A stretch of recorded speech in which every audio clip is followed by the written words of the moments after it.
I am Nesson.com's Mike Cole, joined once again, and as always, by Ricky Doyle, also of Nesson.com fame. How are you? Yeah, just running around. I was going to say, I haven't seen you all day, so yeah. it was a legit, I've just earnest been talking for like 2 check-in. hours straight, so I might lose my voice in the middle of this. Jeez Louise. Good. Conference Championship week is here. Yeah. We'll get into that. We'll make our picks, much anticipated picks for those games. We'll do some other stuff too. And kind of kick around the league. It's a tough time of the year to. I mean, it sounds great, to be doing NFL talk around these games, but when you got to fill out an entire show, you can only say I'm on this side and this total for so many times or for so long. So we got to find a way to kind of spread this out. So we'll do that the best we can. I guess I'll carry you. I'll just do all the talking. Yeah. Do you want me to tell you a story about dinner I had last night? Yeah, of course. So you know how we from time to time talk about like being labeled a such and such guy, like if you have like I guess so. Yeah. You're the Diet Coke guy. You had Diet Coke. I mean, I drink Coke Zero for well, whatever. But you got a couple of those bottles on your desk. Of course, and, you're labeled like the Coke Zero guy. Yeah, exactly. So then, like, it's not fun. you see somebody 3 months later, and they're like, you see them at the vending machine. They're like, you getting a Coke Zero? Right. So I was out to dinner last night, and I ordered the chicken parm, which was very good, but it was enormous. The pageantry of when it was put down in front of me was like, the big chicken parm guy. And so like for the rest of the time, like it was like, hey, you gonna finish that or Did you finish it? No. I feel like I couldn't at that point. Even if I was That's a good point. Still hungry, like I would have been a barbarian. I know you don't care about this sort of stuff, but like the amount of calories in one of those, like, because I know exactly what you're talking a big about. Calorie like guy. the size of those chicken parms now, like everything is going in reverse in terms of like, you can't get a good deal anywhere except for if you order chicken parm from some restaurant. The server like instilled the fear of God in me because he's like I ordered it. He's like, good pick. It's great here. It's big though. I'm like, oh, all right. He's like, no, like really big. What's the point? Why? And I'm like, okay. And then so he just like kept talking about how big it was, and then it follows it up with like, you want some spaghetti with that? I'm like, well, first of all, I thought chicken parm comes with spaghetti. I actually kind of like the idea of just getting chicken parm without spaghetti. But second of all, like you just told me how much food I was getting. That's like true. I don't necessarily know if I want to go down. I mean, it is his job to upcharge, I suppose. Yeah, you did a hell of a job. I like the idea. I guess there's a chicken parm sandwich you could do. Like that's one way around it, but it was very good. It was not. It was like. Did you actually? Did you get the pasta? The thing is, it was thin. It was just like the sheer volume of it was overwhelming, though. Which it was weird. like hanging off a chicken the plate. breast can only be so big. Like, I know you can pound it out, but like. Yeah, by and large, it was a very delightful dinner, but like I knew as soon as the guy put it down in front of me, I'm like, I'm the chicken farm guy now. This is going to be, I don't know if I'll ever bounce back from this. Like, if I go out to dinner again in a couple weeks, I know it's going to be like, what are you getting, chicken parm? Just go somewhere there's no chicken parm, I guess. I'll go. Yeah, we're going to have to get Chinese. Go Chinese, yeah, exactly. All right, so that killed a couple minutes. Yeah, we're off and running. Did you get your car fixed? No, as a matter of fact, it's only getting worse, man. It's only I got every light on my dashboard is going right now. So that might be I might be remote tomorrow. It's a long story short.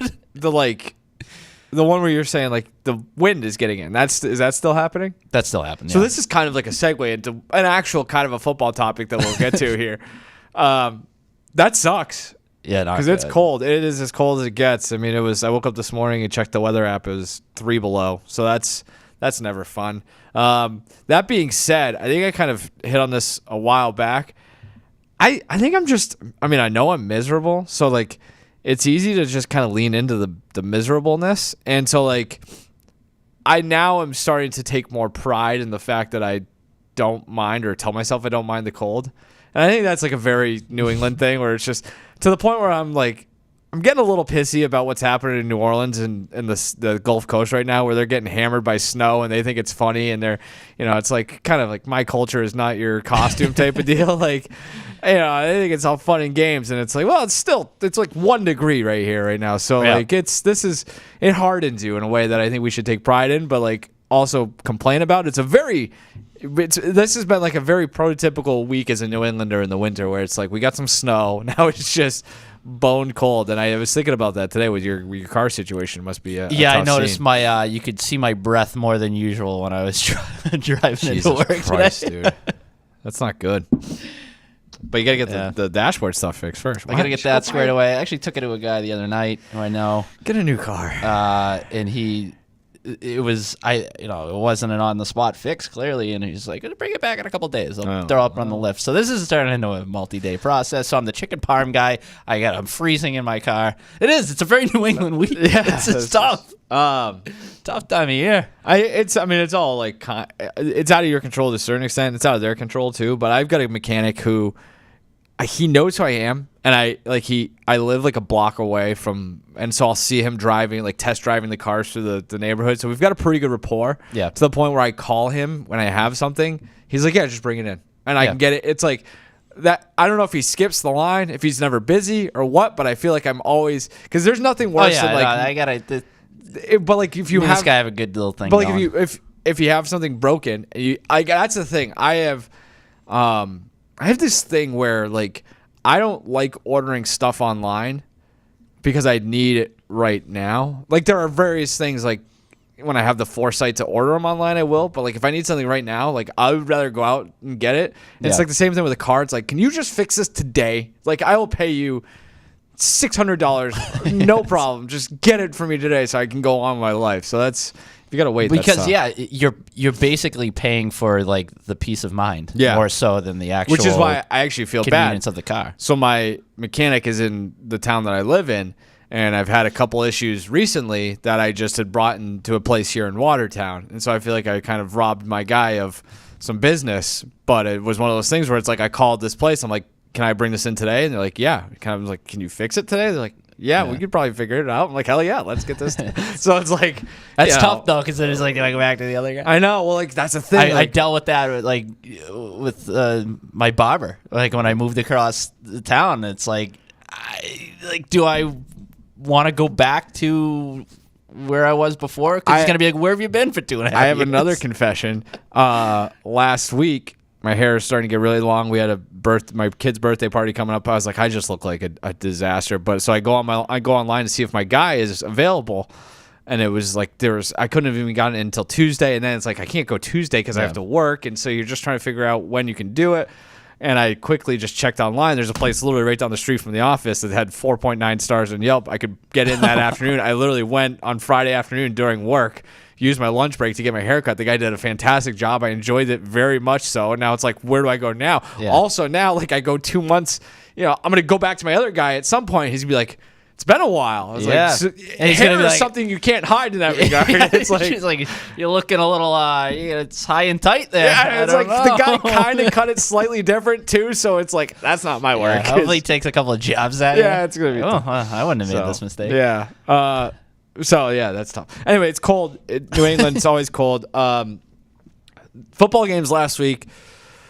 I enjoyed them. It was a good weekend. It lived up to the expectations. You talk about like the aesthetics and things like that. I thought they were fantastic. The snow, I love. I just like it. I don't know, and I think it was a tasteful amount of snow. Yeah, I think there is something to be said.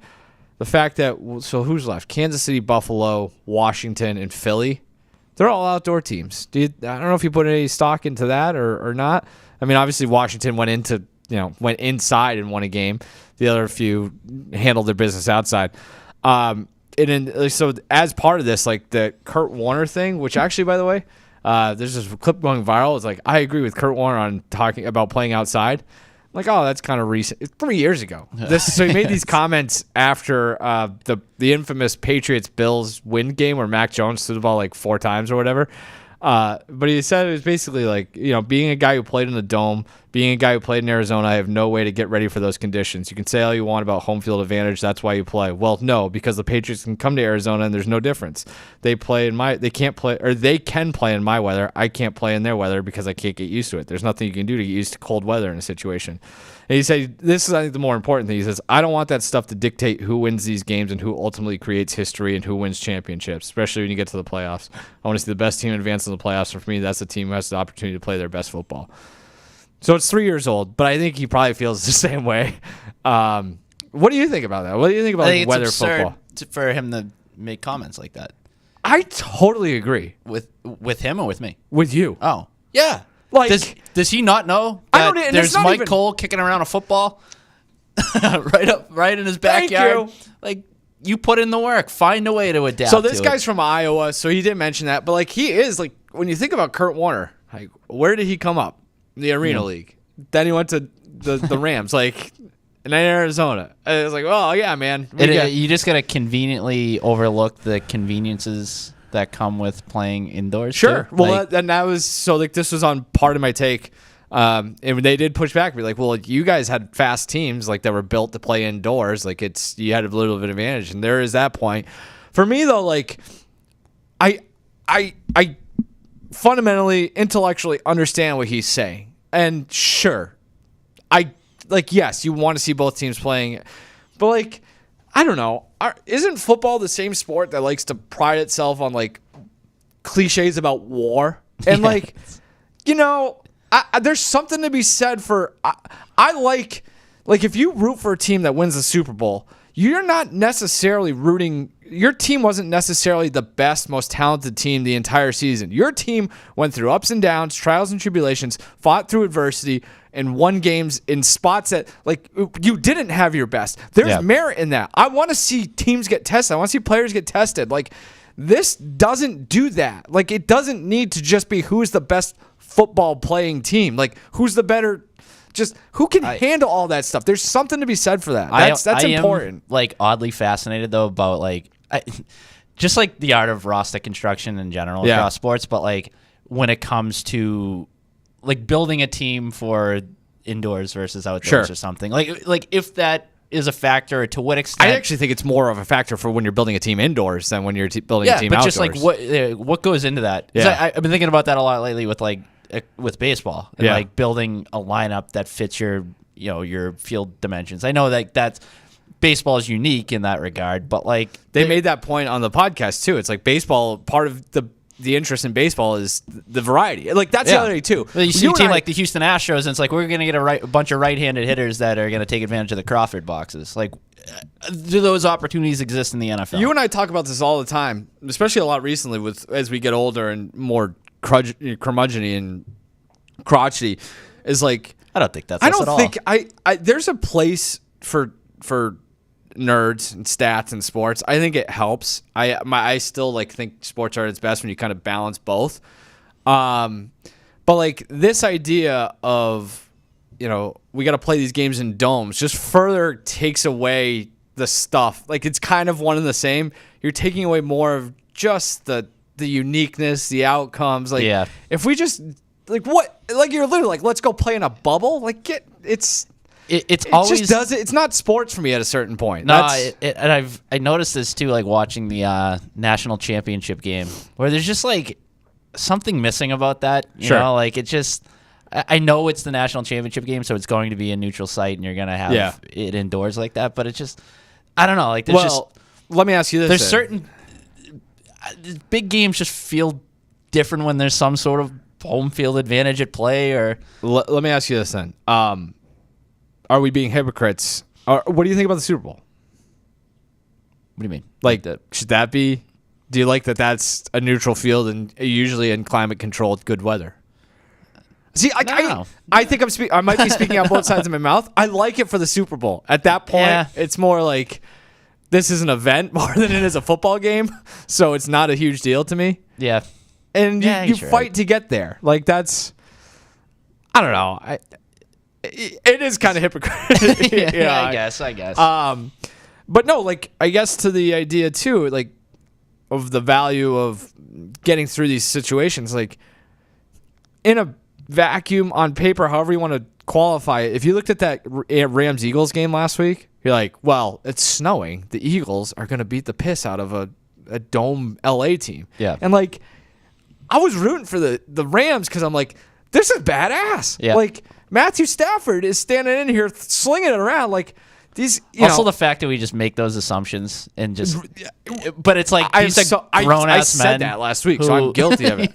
No, and like there was one play. I honestly, I was like, I want to write a book about this. I want to do a podcast about this. Matthew one Stafford isn't all of a sudden going to be like, ooh, it's cool. There was one play where the Eagles had the ball down by the goal line, and I don't even know the Rams linebacker, but like the Eagles ran just basically off tackle, and it's Saquon in the hole, and it's like August mini camp, training camp, like bull in the ring type of stuff, and the dude just stepped up and picked him up and drove him back a yard, 1 yard loss. Like in like the game log, it's just Saquon Barkley right 1 yard loss. But this guy to be like, I'm low, man. I'm stronger than him.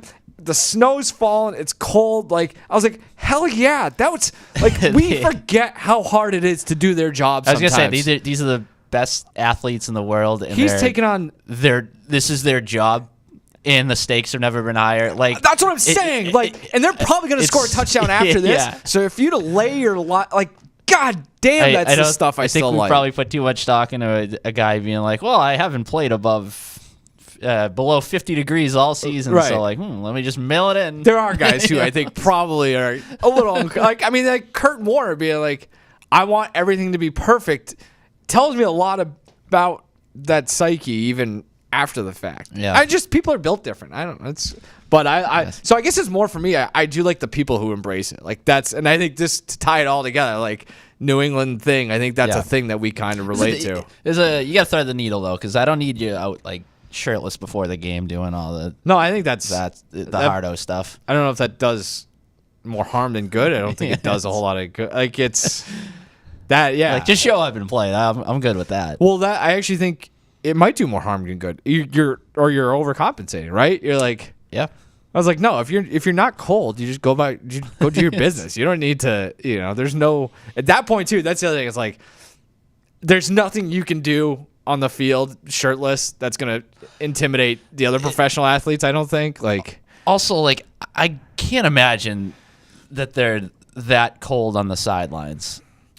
Like so those heaters are. This is something I wonder too. Those things are blasting. Like I saw a package that ran, I think, before one of the games on Sunday, and it was like somebody was like, sometimes you have to tell them to turn it down because it's super hot. Like if those guys get too close, we're gonna have to stop, drop, and roll on the sideline. Those big ass jackets. So like really, you're like on the field for what, like a 3-minute stretch, and then you're back over. I do think about that. I actually like for me, it would be like my feet. Like your feet getting super cold would be the toughest thing. But like. Yeah.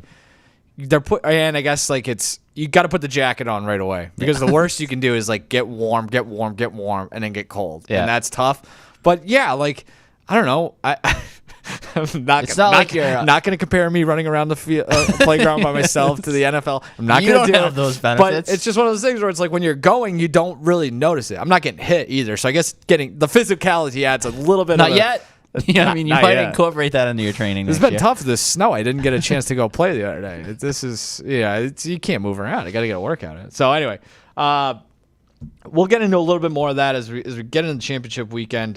Before we do, I just want to say thank you for joining us here on The Spread, Nesson's Football and Sports Betting Picks podcast. If you want to join us every week, you can do so typically on Thursdays. And if you want to listen to The Spread, you can do so at Spotify, Apple, wherever else you get your audio podcast. Or another option is to watch it. You can do that. Cast it to your TV on the YouTube, Facebook, or Twitch pages of Nesson. So join us here every week as we kind of just talk about this kind of stuff. All right, before we get into the games this week, because again, there's only 2 of them, we did want to get caught up on some of the goings-ons in the NFL, especially locally. Kind of big news, if you want to call it that. Josh McDaniels coming back to the Patriots. Again, I defer to you as the resident quasi-Patriots fan here. What do you think of this? Because I have some opinions. So, it makes sense. It's probably the right hire. I think you look at Josh McDaniels' body of work as an offensive coordinator, not just the Brady years, but more. I think what's more applicable is the Mac Jones year and in the even Cam Newton to an extent. So like, it makes sense for various reasons, but there's also a part of me that can't help but feel underwhelmed by all of this. Like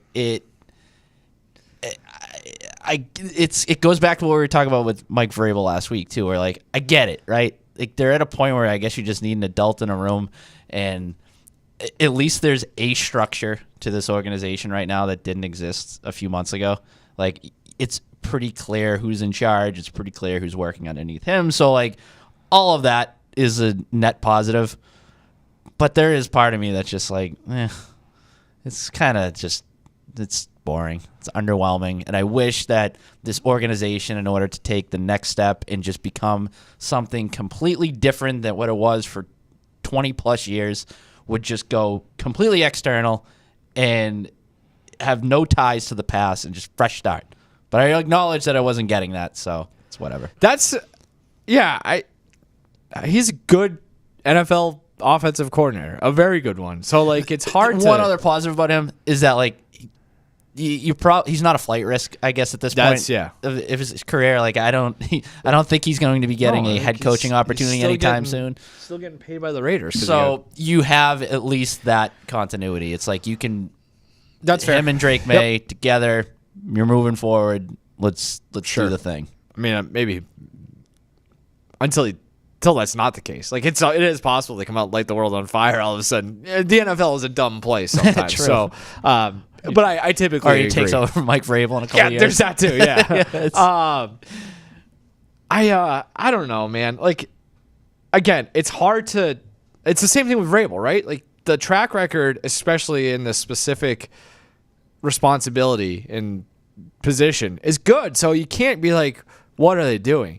It's just it lacks creativity. It lacks a willingness to get uncomfortable. I was gonna say it's a comfortable decision at a time when I want them to be uncomfortable. Sure, yeah. You would think, like, the last 5 years have been signs that, like, without the quarterback, we maybe should rethink some of this stuff. Yeah. And I know that's weird to say because like this whole season was uncomfortable. Yeah. But like right, I was gonna that say, wasn't by design. Yeah. Like the Gerard Mayo hiring was what they deemed to be comfortable because it was one of their guys. And if I were to guess too, they see Drake May and are like, we have the next, not like the next Brady, but we have the guy, so we can run back some of the stuff that we did that was so successful when we had the guy the first time.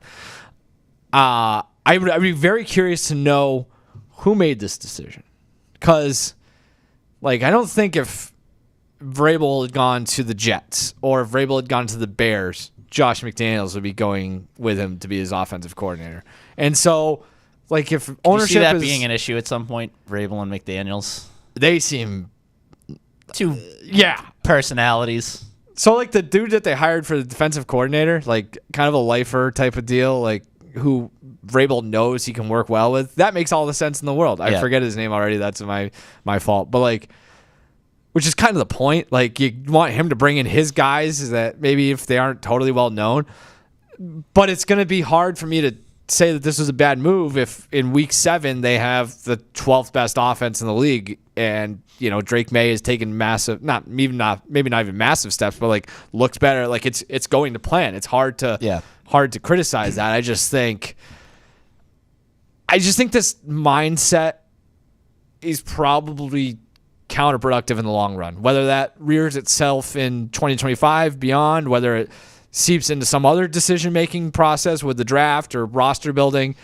I just think they could use this could have been the time for them to step back and reassess some things. And like going back to like a guy you're really familiar with, lives in the area, like it feels like they were put more emphasis on raising the floor than raising the ceiling.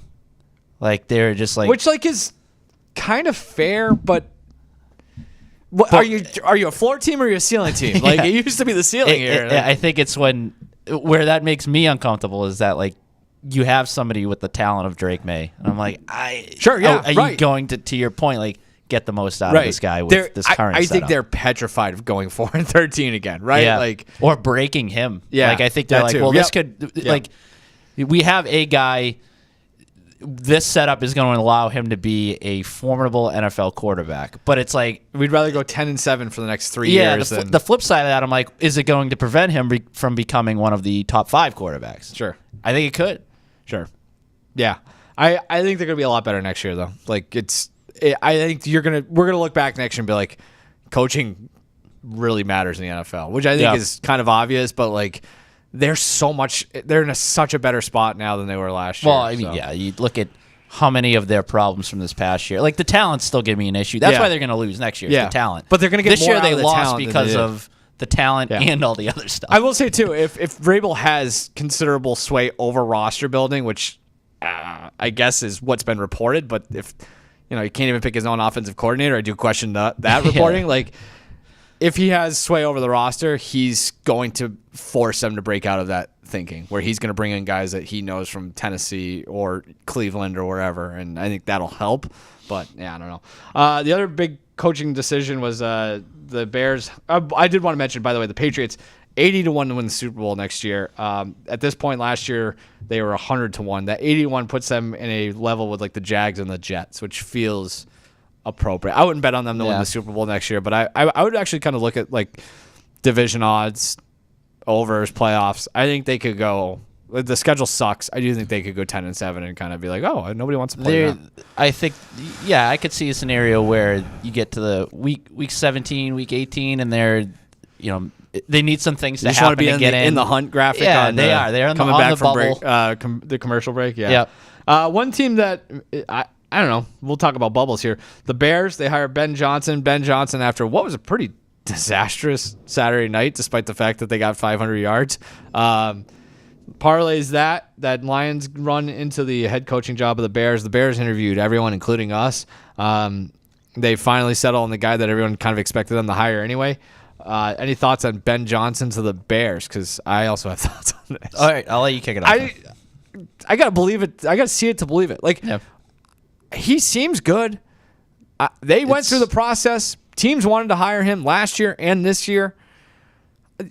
Isn't it it's a chance that he turns into Kyle Shanahan, sure, but like if you're giving me, like if I had to bet my life on who's gonna have more success in the next 5 years, him or Mike Vrabel, I'm taking Vrabel and not even thinking twice about it because I think the volatility, the downside risk for a Ben Johnson or anyone in that situation is so much higher than it is for a guy I know can run a program. Yeah, my thing is we do this all the time. It's like, how do we fully evaluate new coaching candidates until you, like you said, until you see it? Because I think so much of the good coaches in the NFL, it's because they're able to build a culture, empower their coordinators, or what they have some sort of structure that works. Until you see it in action with a guy like Ben Johnson, you're just relying on like, okay, the Lions' offense was cool. Yeah. Okay. Yeah, and it's like there is a. I'm not even saying he can't do it. It's just like, how the hell do I know? I'm not in that room. Right. I don't know what kind of culture he's going to build in Chicago. I'm overly sensitive to this as a Packers fan, but there is also like this Messiah feel, the savior type of feel that like is this Charlie Brown in the football? Like, what are you guys? You know what I mean? Like, let's see it. That roster it's decent, but like the offensive line's a mess. He just had one of the best offensive lines in football in Detroit. Like, also when he's got to start, delegating other things and doing a bunch of other responsibilities, does his offensive play calling take a step? There's just so much that I'm not totally. He might be awesome. I don't know. But like, look at what Mike McDaniel is in Miami now. He went from boy genius to be like, can this guy actually win? So that's the other thing. It could change fast. quickly. Yeah. I mean, he could come out and the Bears could start 5-0, and you're like, what a slam dunk hire, and then we're sitting here doing the spread in 2027, and it's like, maybe his seat's getting warmer. Right. Yeah, maybe. When we are doing the spread in 2027, make sure to join us. I mean, what are the odds on that? Long for the ride. Plus 2,500, I think, at this point. Make sure you join us every week on the spread, Nesson's Football and Sports Betting Picks podcast. You can listen to any of Nesson's podcasts on the Nesson YouTube channels on audio only. You can do Spotify, Apple, wherever else you get your podcast. You can listen to them there, the spread in all of the Nesson podcasts, or you can watch. I guess you would call them vodcasts if you want to watch them. You can do that at the Nesson page on YouTube, Facebook, and Twitch. All right, should we get into the actual football games this weekend? think that would be in our best interest. Probably. Let's start with the NFC Championship. We'll go chronological order. Starting Sunday afternoon, 3 p.m., the Washington Commanders, coming off of an exciting win Saturday night in Detroit. They head to Philadelphia to take on the Eagles. The Eagles, coming off of the snowy win over the Rams, are 6.5-point favorites. Total set at 47.5. Weather is not going to be much of an issue in either game this weekend. We're looking at mid-40s, 10-mile-per-hour winds. Just chilly, maybe even a little warm for the season. Warm. Yeah, so that's not going to be an issue, which is much to the delight of Kurt Warner. I will turn it over to you here. I think we're kind of, before I do, I guess the Jalen Hurts injury is the big concern. When he went down, he went into the tent. That was like the ugliest knee injury you've seen in a while. He goes into the tent, comes back out, and I was watching the game, and my wife had just walked in the room. I'm like, that was right when he took the safety. I was like, he's done. He is donezo. He gritted through it. His post-game interview, I don't want to say he was on perks or anything like that, but it sure looked like he was taken care of at some point. Now the concern is how does that kind of react as the week goes on? Nick Sirianni, head coach, said we're preparing with him being the quarterback. Hurts said that he was able to finish the game and see how the week goes. I was looking it up. Hurts is probably worth about 4 points to the spread here. Kenny Pickett is the backup.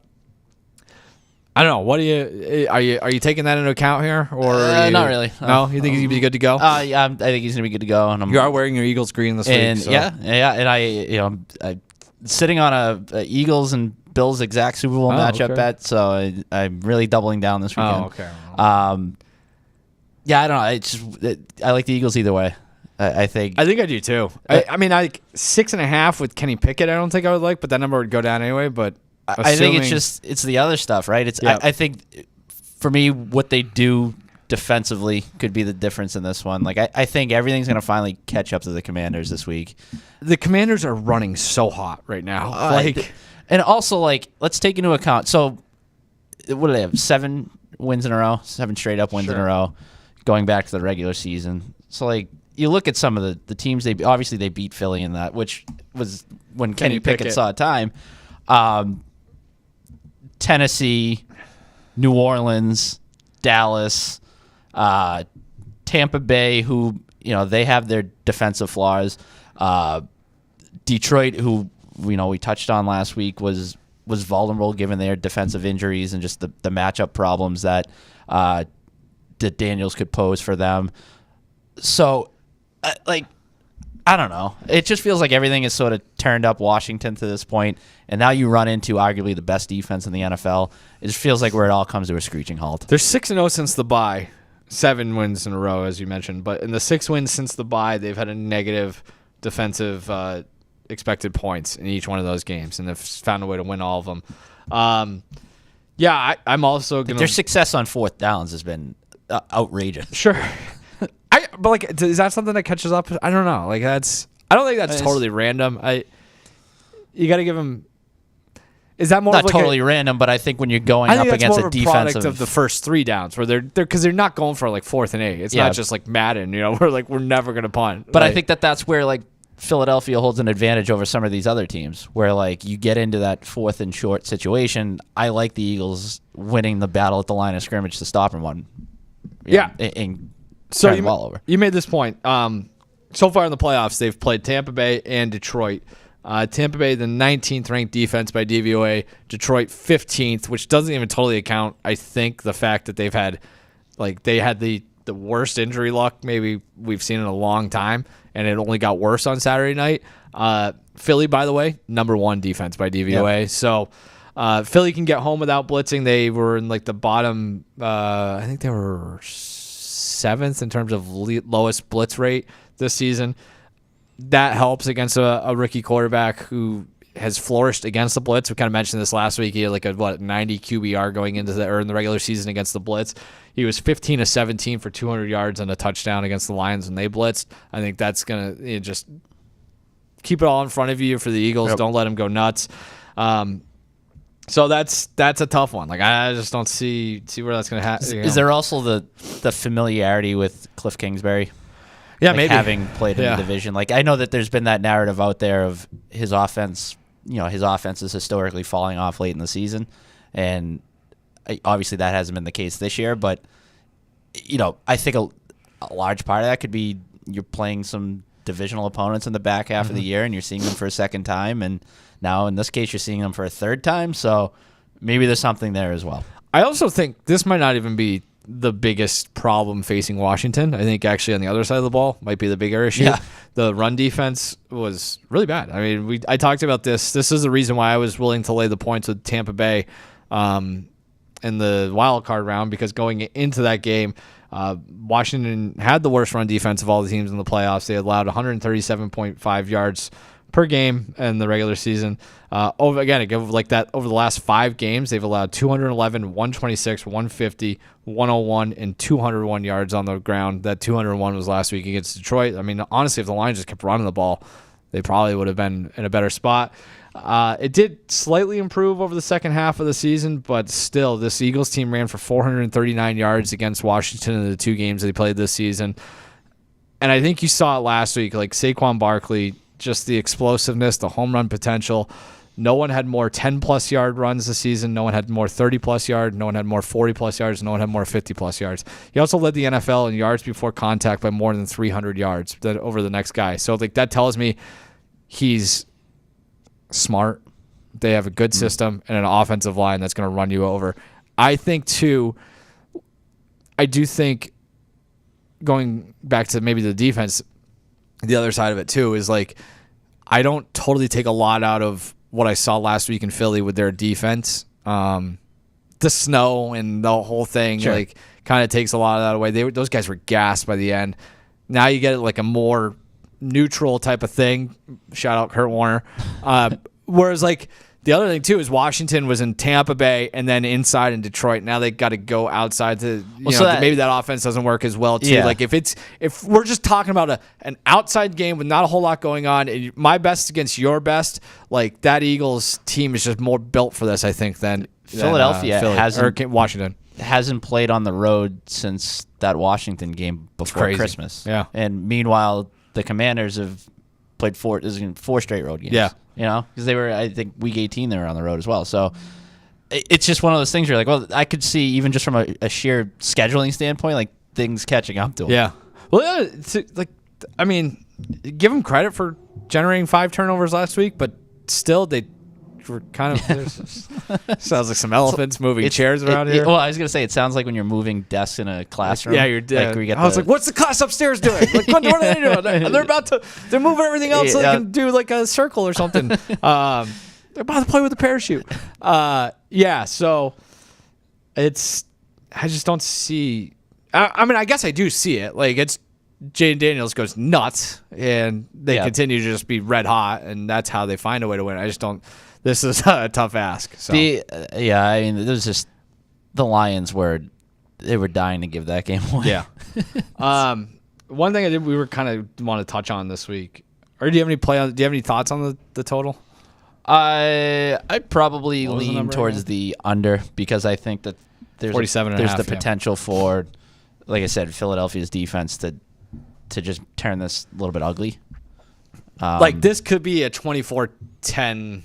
24-17 type of game, right? And we're just like, can you just get us to 6:30? Like this has the feelings of this could be the game that we maybe expected to see more of last week, where Philadelphia just kind of leans on them for 4 quarters. And like I think that the Rams provide a little more resistance than we expected, but I think for the reasons you mentioned, like it's going to be a problem on both sides of the ball for the Commanders. If you do want to pick a hole in Philly, it's just that they haven't played a great game yet. And that's a byproduct of Hurts more than anything, I think, being injured and hurt with the concussion and then the leg. But they don't really have a passing game right now. Or like not to the extent that they should for the talent that they have on that roster. But that's the thing though, that they also have that talent, and it's like there probably will be a point at some juncture of the game where AJ Brown gets a 32-yard catch. It's kind of scary when you put it that way. Yeah. It's like they're not really firing on all cylinders, yet they're still at the level that they're at. Let me throw one thing by you, though. I was looking at Super Bowl MVP odds because that's always a fun way to kind of handicap the week too. Is like you kind of look ahead. The Commanders are plus 850 to win the Super Bowl. Jaden Daniels is plus 850 to win Super Bowl MVP. The second closest Commander in the MVP odds for the Super Bowl, Terry McLaurin, 120 to 1. I feel like I have to make that just because, like, is there any way that the Commanders win this game, win the Super Bowl, and Daniels was not the MVP? No. Probably not. No, I don't see a scenario where that. I might put some chicken parm money on it, though, just in case. Like, was it 160 to 120? 120. I would rather take. I was looking at one. There's earlier. like 14, 15 guys before you even get to the second Commander. Yeah, I think you're better off looking at. You're probably right. A value bet on one of the other teams. I was looking at like Jalen Carter's like 110 to 1 or something. I like that better. Yeah. So, all right. Anything else on this one? No. I think I hope the Commanders win just because I think it's more interesting. I just don't. It is something that we haven't. I mean, it's unprecedented, right, for a rookie quarterback to carry. Like we've seen rookie quarterbacks end up in conference championship games, but those situations, whether it be like Mark Sanchez, Roethlisberger, Brock Purdy, was it Flacco, the other one, like they all had great defenses. Yeah. Like this is not only is Jaden Daniels elevating his game, but he's doing it in spite of his defense being pretty garbage. Yeah. I was about to take something away from them, but then I was like, well, they beat the Lions last week. That's super impressive no matter how it got, how it happened. So good for them. Okay. But that was, I mean, the Lions, there were how many self-inflicted wounds were there? That was nice to watch. Credit to the Commanders for continuing to score when the Lions scored and like not allowing it to snowball on them, which I thought was like the real possibility. The Jameson Williams touchdown could have been it was brutal. The too many men on the field defensively was a problem. It's just coaching. By the way, now both those coordinators are gone. Probably. Might want to look at some of the. Also, might want to fade the Lions. Completely erase the quarterback discussion we had a couple weeks ago from that didn't age well. For more takes that will age well, be sure to join us every week here on the Spread, Nesson's Football and Sports Betting Picks podcast as part of the Nesson Podcast and Podcast Network. If you want to listen to it, go over to Spotify, Apple, wherever else you get your audio podcasts. Or if you want to pull it up, especially like this Sunday pregame show, I guess if you're already listening to it, you might not, but you want to circle back, pull it up, having friends over, be like, hey guys, check out this sick podcast I found. Throw it up on the TV on YouTube, Facebook, or Twitch. Just look for Nesson at all three of those. Saved myself on that one. It was kind of like going nowhere. And I was like, oh, got to bring this in. I think I did a really good job. Yeah, you were tiptoe on the sideline. Yeah, exactly. AFC Championship was a 6:30 kick. This is the game of the weekend, I guess. I mean, there's only two, but Buffalo heads to Kansas City, Arrowhead Stadium, or whatever it's called now, take on the Chiefs. Chiefs are 1.5 point favorites, total set at 47.5. Weather, not going to be much of an issue here. Either 20s clear. According to AccuWeather, it's going to be seasonably chilly for the playoff game. Nothing out of the ordinary. This is a rematch of Week 11. Buffalo won that game 30-21. That game was played in Buffalo. Now the Bills have to go on the road to Kansas City, despite the fact that they beat them already. By the way, Buffalo's losses this season all came on the road. At Baltimore, at Houston, at the Rams, and then at the Patriots. That doesn't really count. That might be a slight tip of my hand where I'm headed here. And I think you kind of already tipped your hand too, considering you've got stakes in the Bills in your pocket. So I'm guessing you're taking the points here with the Bills. I gotta. And it's a little bit of a existential crisis when you're like, it's that sweet spot for the Chiefs, right? The under 3 points. Yeah. And it's, like I could be sitting here and when we're recording this next week and like I've seen this movie before. I should have learned my lesson, but I don't know. I think there's something about Buffalo this year. It starts with the quarterback. It starts with the offense. I think they're going to be able to move the ball offensively. And they have historically against Kansas City. So it's not an unprecedented thing by any means. 5 of their actually 9 best EPA games against the Kansas 5 of their 19 best offensive games by EPA have come against Kansas City since 2021. So like they get up for they're them, good. I guess, or good matchup. It's a very good offense that seems to rise to the occasion against Kansas City. I think that happens this week. Interesting. what point was I going to make? Oh, it is kind of silly that anyone in this space, this business, this at a bar, wherever you want to say, like to sit here and try to have a conversation breaking down a game with two elite football teams with a 1.5 point spread is so impossibly fruitless. Like, yeah, where do you find the advantage? Yeah, exactly. Yeah. You're just like, I got a feeling, or I'm gonna, maybe there are people who will break down the film. Last week so challenging too. Yeah, Bills Ravens. Yes, and so honestly, I was on the Ravens last week, I think, if I'm not mistaken. I would do it again, and I think that's partially the reason I'm on the Chiefs this week. I am laying the 1.5 with the Chiefs. I still have questions about the Buffalo defense. And that was my thing last week, and they go into that game. They give up. By the way, credit to them. I mean, for more than one reason, but like the way that Baltimore walked down the field to start that game, I was like, oh my god, I was so right about this. Like, Lamar is just gonna go nuts. I tweeted about this, by the way. Like, this would be a good kind of side segment at some point to think about. Like, if you could take one skill from any professional athlete, what would it be? Like. Ooh. And, like maybe it's whoever, prime Vince Carter's ability to dunk. Yeah. For me, it might be Lamar's ball. It's just, he runs around, it's effortless, and it's the tightest, most beautiful spiral. It's just like, it's always just like which is crazy for a guy who was bemoaned for his throwing. But like, the accuracy's not always there, but it just looks so good. Yeah. So we had a handful of those on the first drive. They run down the field, they score. It's like, all right, here we go. They kind of stalled out. And they made some big mistakes that weren't, in my opinion, totally brought on by the Bills. Got, like I just said, 400 yards, but some really, really, really costly turnovers. The Mark Andrews one was just insane. Like, the guy just, the fumble. Like, you catch the ball in that spot, either stay down or go toward the end zone, not like run backwards and then fumble. That's a tough scene. Lamar obviously didn't play his best game after that first drive, or in between the first and the last drive, and then of course the Andrews drop on the 2-point conversion. I know ifs and buts, blah blah blah, but if they don't have those uncharacteristic sloppy mistakes, that game turns out probably a little bit differently. So I think the Baltimore offense is clearly better than Kansas City's offense, but we're getting to the point where it's one-game seasons, and. Yep. In a vacuum, one game, like at home, we saw like that last week was like, oh, this is why like we can't have the Travis Kelce conversation in September and October, because he's keeping it all saved up for January and February. And like, he's going to make a plan at play at some point. Mahomes is going to make a handful of them at some point. Andy Reid's coming with something for Sean McDermott. Steve Spagnuolo on the other side is going to spin the dial and figure something out. Like, this is why it's so hard to bet against the Chiefs in like these little one-game sample sizes, especially when you said like 3 or below. Like, it's just, I trust them in a one-game thing, and maybe that's going to change eventually, and maybe it's this week, and maybe it's this year. And I agree, like Buffalo looks like not a team of destiny, but a team that has got its head screwed on as straight as it's been in a long time.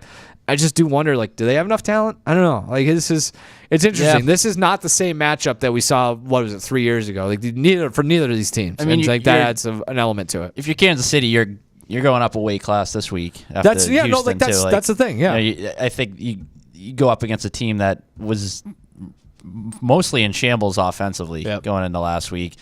Not the case with Buffalo. I think my thing with Buffalo this year is it's just like it feels very less hair on fire. Like, they feel much more in control of it, and I think that you really saw that in the game against Baltimore. It's like a Steph Diggs criticism, probably more than anything else. That's a good point. But like, one of my concerns was like, all right, if they do win that game against the Ravens, are they gonna come out of it worse for the wear? Like, you get some of those games where it's just like 40-35, and it's just back and forth, and it's like that. Like, it just takes so much out of you that the following week it's just not there.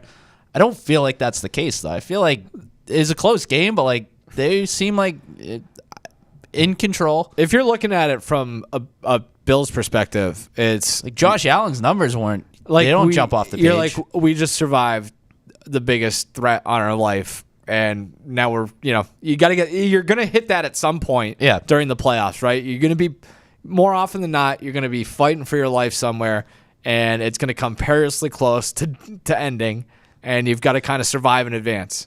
Yeah, and like I don't mean to be just spewing cliches right now, but yeah, sometimes you see teams that get so close to. It's like if you couldn't kill us then, you're not killing us. And I almost feel better that about the fact that you look at Josh Allen's numbers against the Ravens, and like they weren't eye popping by any means, but he was just good. Like he was solid. Like I think I feel better that was the case, and they still managed to win than if he had to throw for 450 yards, rush for 4 touchdowns. Yeah.